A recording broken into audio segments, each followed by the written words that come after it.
This is The Final Word. It's the weekly show. It's season 17. It's episode 21.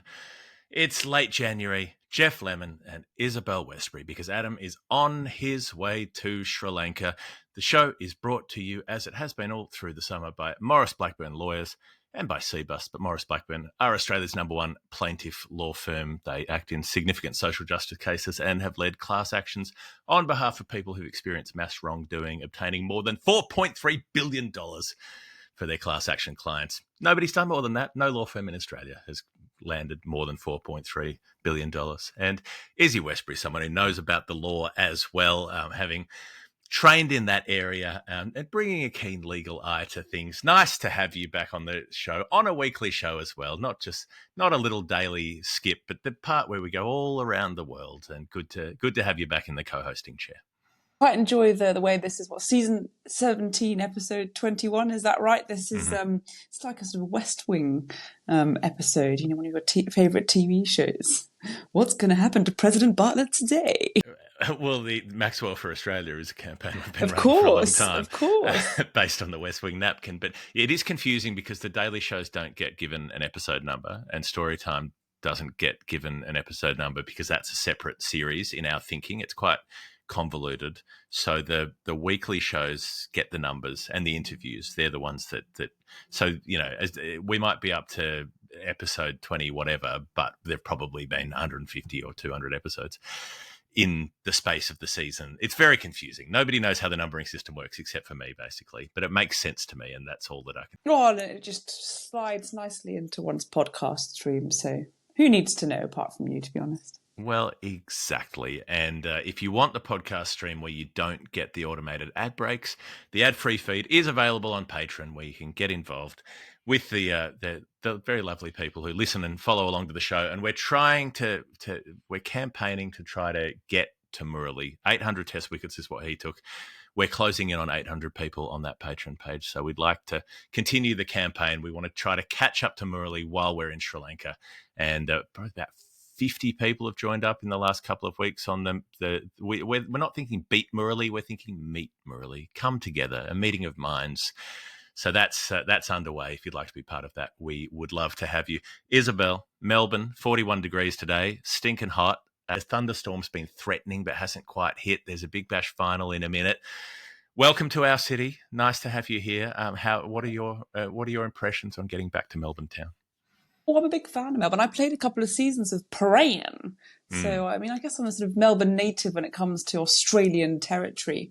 I had a nice little run up the Yarra before it got too horrendous. And then, you know, did the local thing, had a coffee or two, wandered around, popped into the National Gallery of Victoria, which it seems like an oxymoron. How can there be a National Gallery, but it's of a state? Anyway. That is a good question. I've Weird, never questioned that before. They tell us to question everything, but sometimes you just grow up with things being a certain way and you just accept that's the way it could be. Yeah, surely it's that.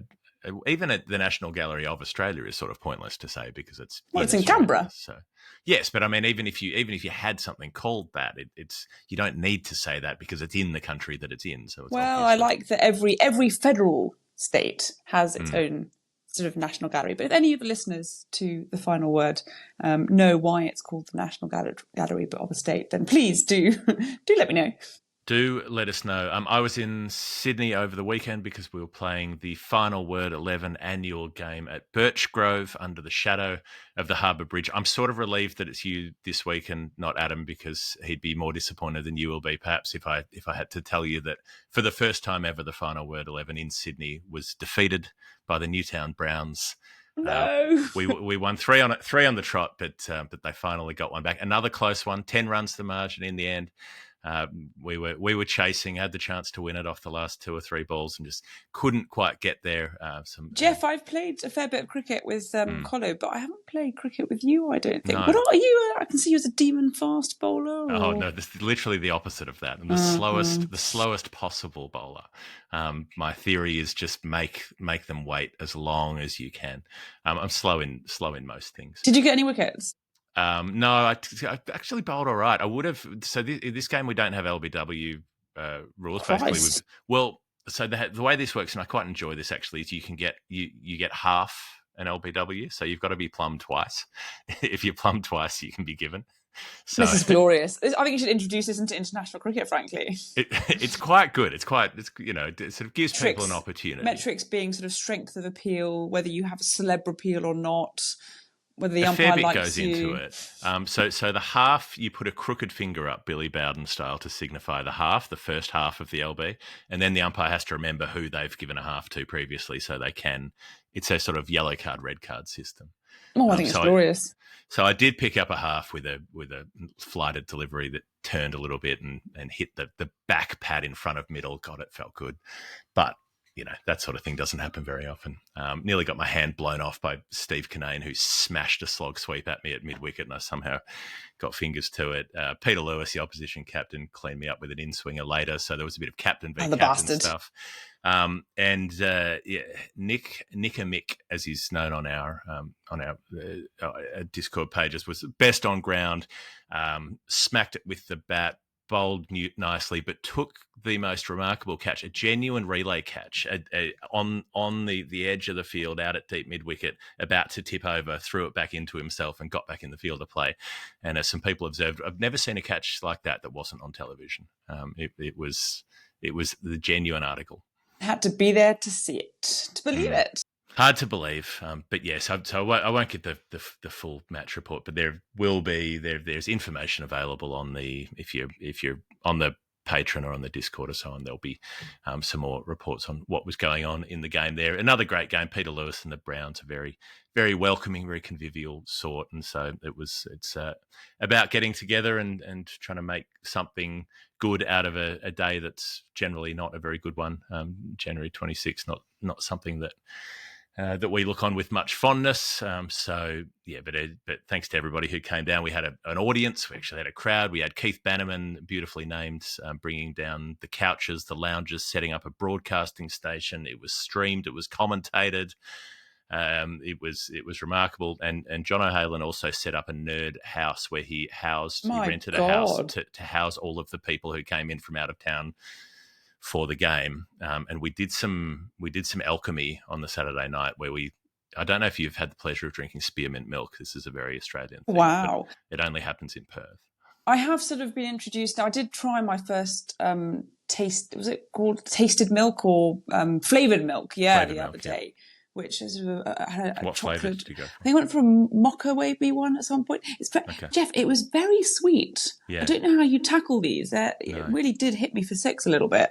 You have to decide. You have to sort of, lean into the fact that there's a diabetic tinge to this, and that it's going to. Okay. It's like all the best things in life, to be fair. To be honest, Jeff, your match sounds that it had more infrastructure and accoutrements than most of my Middlesex career, frankly. So, yeah, a little bit jealous. Well, it's all about the enthusiasm of the community. So, but because there's no spearmint milk in Sydney, Jono decided to try to make his own by using the... Toothpaste? No, well, some people complain that it does taste like toothpaste. I disagree.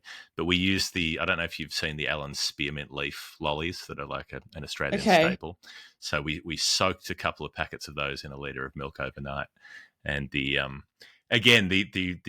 video review result of that is, you can find that through the Discord. I mean, I'm the kind of person that eschews mint and chocolate ice cream because I do think it generally tastes like toothpaste. So I'm not sure whether this would be quite up my street, but for those that it is, well done you.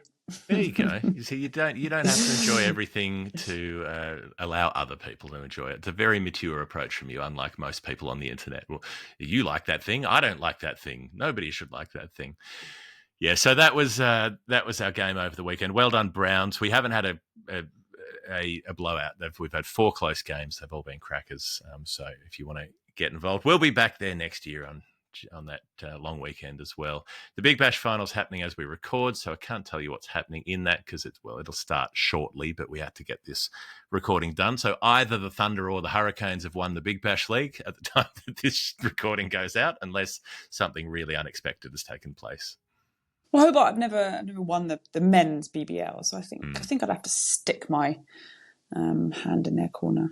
Or in their corner? I don't know. I'm mixing my metaphors now, but go on, Hobart. Stick your pin on their map. I don't know. your flag in their lapel. I'm not sure how you're going to do this. Yeah, I was going to say flag on their pole, and then I thought that sounded really bad. So we'll just move on. Sri Lanka, we're not going to talk that much about that either because Adam is on the way there. He will do a preview, presumably, with Bharat before the test starts. So I don't need to tell people a whole lot about that because it'll come up in the feed soon. Matt Kuhneman, though, is fit despite having a broken thumb. So that's the one bit of news, is that he'll be available if selected. They've got Bo Webster bowling off spin in the nets, which is funny. You know, imagine, where could you find an off-spinning all-rounder who could bat aggressively at six? Can't think of one, don't know. So, you know, Webster's got that club in his bag, having bowled off-spin earlier, and they're still not sure about what to do with the Sam Constas, Travis Head situation. I was writing about this a couple of days ago because it's a bit odd, because since India 2 years ago, they were saying, well, Travis Head will open next time we go to Asia. That's just how it'll work, because he was so destructive opening in India. And then literally on the basis of making 60 runs on Boxing Day, Constas has possibly turned that whole thing upside down. He may be the one to open with Khawaja. He may not. Does Khawaja move? Do they throw out the Travis Head plan? It seems odd to throw out a 2-year plan on the basis of, you know, the last 4 weeks. And especially considering how different conditions are. I mean, that's what really gets me. It's not like he's opening back at the SCG. He's going to be opening on a Bunsen burner in Gaul. And I wouldn't even consider it being dropped necessarily. Just, you know, this is part of your evolution as a test cricketer. You don't have to open every single match. Anyway, well, interesting. It'll be interesting. These are all fun things to chat shit about, right? So. Well, yeah, I mean, then it will be fun. That'll start on Wednesday. The women's test will start on Thursday. You and I will be there. Oh, have you seen? I mean, I don't want to normally bag a broadcaster, but it's not great little schedule for 7. The women's coverage goes sort of from 7 main and HD to 7 plus, then to 7 something else. I don't know how many channels they have, but it's sort of over the course of both the days and the hours, it kind of shifts from channel to channel to channel because of the conflict in the schedules. So it's not great scheduling on all accounts that we've got the one women's test match. What do they play? Like 1-2 a year, conflicting with a men's test match. I don't know. It feels not great. Well, I mean, it's Cricket Australia who set this up in the first place. They're the ones who agreed to the scheduling of the tour and had control of the scheduling of the women's Ashes and allowed this to happen. So they're starting 1 hour apart. The women's game will be 2 p.m. Melbourne time. The Sri Lanka game will be 3 p.m. But presumably they'll go on half an hour early for the men's test in order to do the lead up, build up thing, whatever they do from the studio. So it means there'll only be half an hour of live play on the main channel, presumably from the women's test, which is very much counter to the purposes of, you know, trying to play it at the MCG, make it a big deal. 2:30. It's a 2:30 start, Jeff. So I don't even know there'll be an overlap. I mean, it'll be any clear time. So, you know, I suppose they're on the half hour, aren't they? They're on that. They're sort of on the India time zone where it's Jeff. I've settled with ours not to reason why. Not ideal, I think we could safely say. But I did want to find out from you, because you've been covering the T20s. Do you have any visibility, any scope, any line of sight on, is Elisa Healy going to be fit? Is Ash Gardner going to be fit? Yeah, I think from the Australian perspective, Ash Gardner and Healy, they missed the whole of the T20 series. Gardner certainly seemed to be more of a precautionary thing than anything. Just got a sort of a twinge to some important muscle somewhere, but absolutely One of them, yes. Whereas Healy, I think it was something that it was like an overcompensation to her previous injury. She'd just been leaning too much on her heel or something. And again, I think they're expecting both of them to be ready and raring to go. And what a luxury to be able to basically say, wow, we've got quite a good team anyway, so we're going to rest you for the T20s and make sure you're all right for the test. And they really want Healy to be up for the test because obviously the captain as well. She's such a boon in that position. Plus, she's got highest test score is 99. She's still looking for that elusive century. Yes. So there you go. No, I think they'll be up. They'll be back there. England, on the other hand, I think question marks certainly over poor old Kate Cross, who so far has well, I say holiday to Australia. It was not a great holiday when you watch your team go 12-0 down and can't have anything to do with it as one of the senior more like bowlers. transportation. And there was a time when she was sort of considered the red ball bowler, which is slightly unfortunate considering if you are a red ball bowler and you play one test every 2 years, then your career is limited, so to speak. She's a very, very skillful bowler, certainly a senior player in that England setup. I think that's a bit touch and go, to be honest. So I think England are the ones that will be sweating. And considering they're trying to salvage something and not get what are we on? 12-0 at the moment. So it could be a 16-0 is the prospect that faces them. Ouch. I mean, if they don't have Cross, they only have two other specialist quick options. They've got Filer, who was excellent in the Test match in 2023 at Trent Bridge, and they've got Lauren Bell, and those that are only specialist seamers. So Bell as well. She missed the last T20 because she was ill. Was dizzy. Yeah, she was dizzy in the second, and then actually ill in the third. Right. I mean, I think she should be fine. It's a few days rest between the two, but again, not great preparation. No, but not great range because they've got Nat Siver-Brunt and they've got Rihanna McDonald-Gay who both bowl seamers, but they're not sort of and Brunt hasn't had a great bowlers. Great series with the ball in hand so far. No. So that'd be a lot to ask her to rely on her.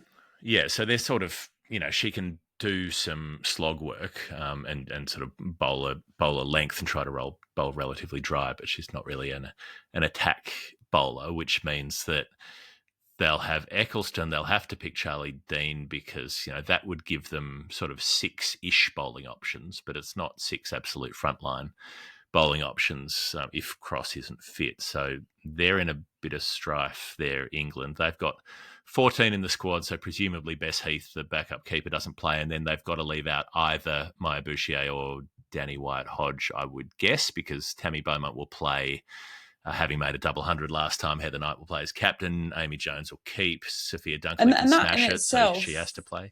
Gives quite an interesting conundrum to England, because on test form, Maya Bouchier scored a maiden century on debut in South Africa, which was just before Christmas. So on test form, she's gunning it.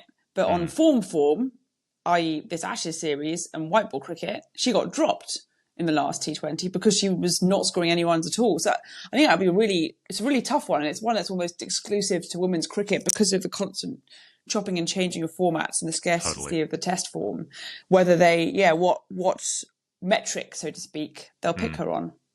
And then Australia, fewer decisions, assuming that all the players are fit. They've got 13 in the squad, so you'd assume that Georgia Vole will miss out based on pecking order, batting-wise. And then the only decision really is because Kim Garth will play, surely, and Megan Shute will play, surely, with a pink ball, although she has missed. They've left Shute out of test matches recently, but I just think day-night test and that swing, they'll pick her.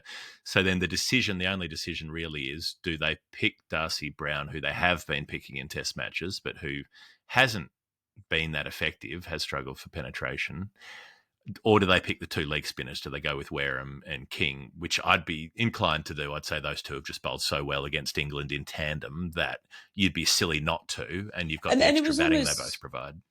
The risk was picking both of them for the T20s, and it paid off. So why wouldn't you continue with that? And I mean, I guess I'm trying to think. King, they both played in a pink ball test. I think they both did, didn't they?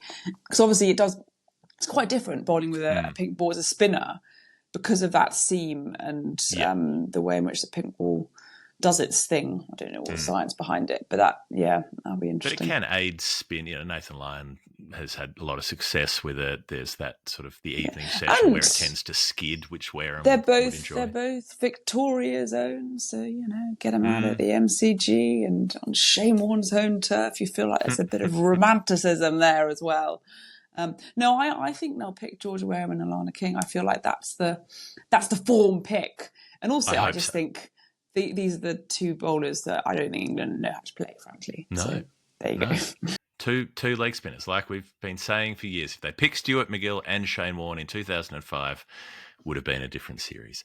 So, right, speaking of previous Ashes series, I'm gonna take us back. I'm gonna take us back to a little talking point. Now, the ILT20, the UAE T20 League. I'm gonna not surprise anybody by saying I've never watched a ball of this.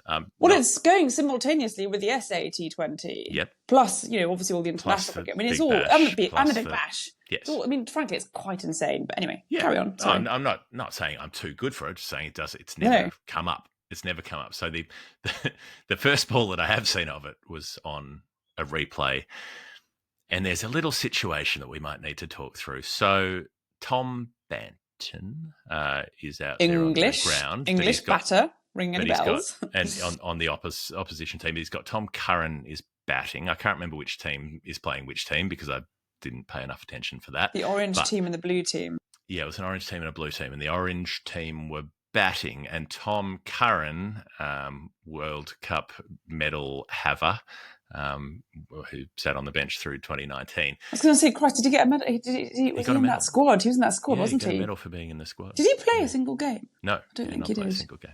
No. Oh, well, that's a nice TFC. It is, yeah. That Elise Perry's got a Commonwealth Games gold medal for the same thing. Happy days. Didn't play a game there. So, and we might come to the Commonwealth Games a little bit later on. So Tom Curran's coming from the non-strikers end. The ball's hit down the ground.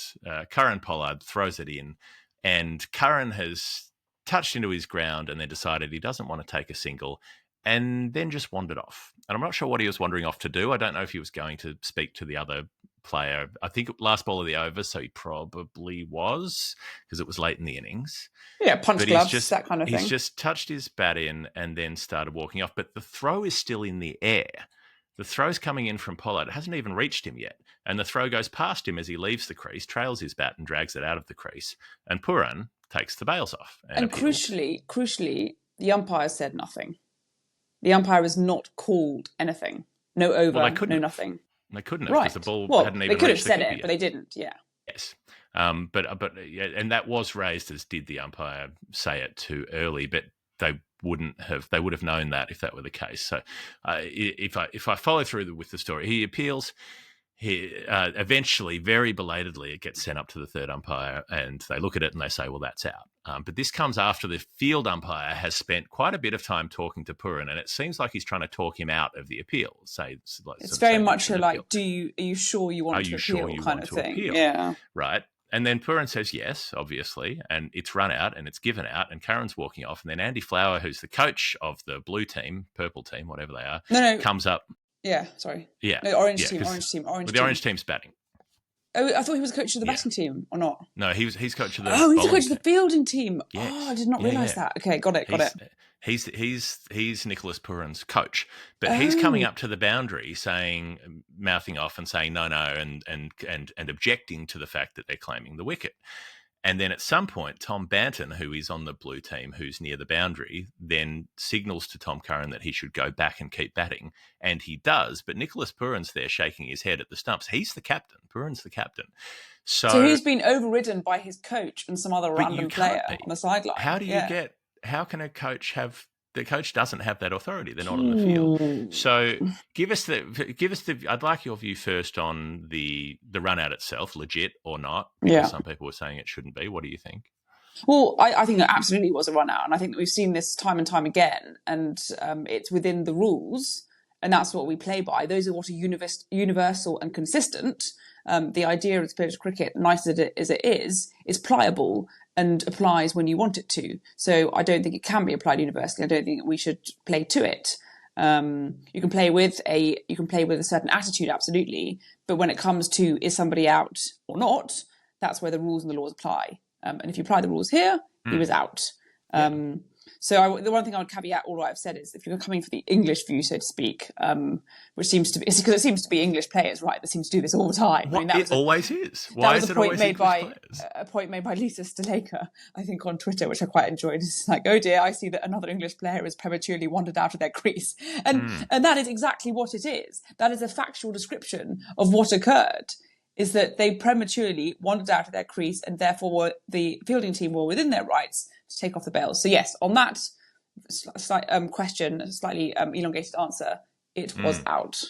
Yes. Yeah, so this one, this mystified me though, because it wasn't like the ball was coming from another angle where he couldn't see it. The ball's coming from long off. It's coming it's coming back towards him. It goes past him as he leaves his crease, and he seems to think, well, I've indicated I'm not. It's sloppy. Running, it's lazy. I'm not trying it's to run. A disregard for the rules, and this kind of sense of entitlement that there's something in the ether that supersedes the rules that applies.